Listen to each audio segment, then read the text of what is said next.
प्यारे बच्चों, आज हम लोग जंतुओं का वर्गीकरण के विषय में सीखेंगे। जंतुओं को हम निम्न प्रकार से वर्गीकृत कर सकते हैं। संरचना के आधार पर, मेरुदंड की उपस्थिति के आधार पर, प्रजनन विधि के आधार पर और वास स्थान के आधार पर।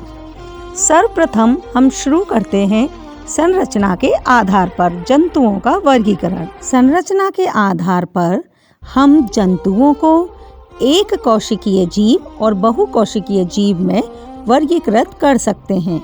एक कोशिकीय जीव वे जंतु होते हैं जिनका शरीर केवल एक ही कोशिका से बना होता है। ये जीव हमें नग्न आँखों से दिखाई नहीं देते हैं।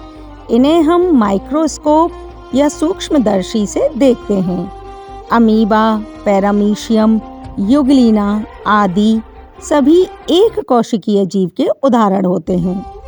बहुकोशिकीय जीव वे जीव होते हैं जिनका शरीर एक से अधिक कोशिकाओं से बना होता है, जैसे कि हाइड्रा, घोंगा, मछली, मनुष्य। ये सभी बहुकोशिकीय जीव कहलाते हैं। मेरुदंड की उपस्थिति के आधार पर जंतुओं को दो वर्गों में वर्गीकृत कर सकते हैं: अकशेरुकी एवं कशेरुकी जंतु। ऐसे जंतु जिनमें मेरुदंड नहीं पाई जाती है उन्हें अकशेरुकी जंतु कहते हैं, जैसे कि केंचुआ, तिलचट्टा, घोंगा, कीड़े मकोड़े आदि। जिन जंतुओं के शरीर में मेरुदंड पाई जाती है उन्हें हम कशेरुकी जंतु कहते हैं। मछली, मेंढक, पक्षी, गाय आदि कशेरुकी जंतु होते हैं। अब हम प्रजनन विधि के आधार पर जंतुओं को अगर देखें तो उन्हें हम दो वर्गों में विभाजित कर सकते हैं: अंडयुज एवं जरायुज। अंडे देने वाले जंतुओं को अंडयुज कहते हैं। मछली, मेंढक, छिपकली, पक्षी आदि अंडयुज होते हैं। बच्चे देने वाले जंतुओं को जरायुज कहते हैं।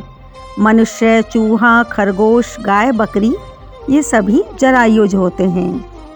वास स्थान के आधार पर हम जंतुओं को तीन वर्गों में विभाजित कर सकते हैं: जलीय जंतु, वायवीय जंतु एवं स्थलीय जंतु। जल में रहने वाले जंतुओं को जलीय जंतु कहते हैं। मछली, जौक, ऑक्टोपस आदि जलीय जंतु होते हैं। अधिकांश समय तक हवा में उड़ने वाले जंतुओं को वायवीय जंतु कहते हैं। मोर, चिड़िया, कबूतर आदि पक्षी वायवीय जंतु होते हैं। स्थल पर रहने वाले जंतुओं को स्थलीय जंतु कहते हैं, जैसे कि कुत्ता, बिल्ली, बकरी, मनुष्य आदि। आशा करती हूँ आप सभी बच्चों को आज का विषय समझ में आ गया होगा।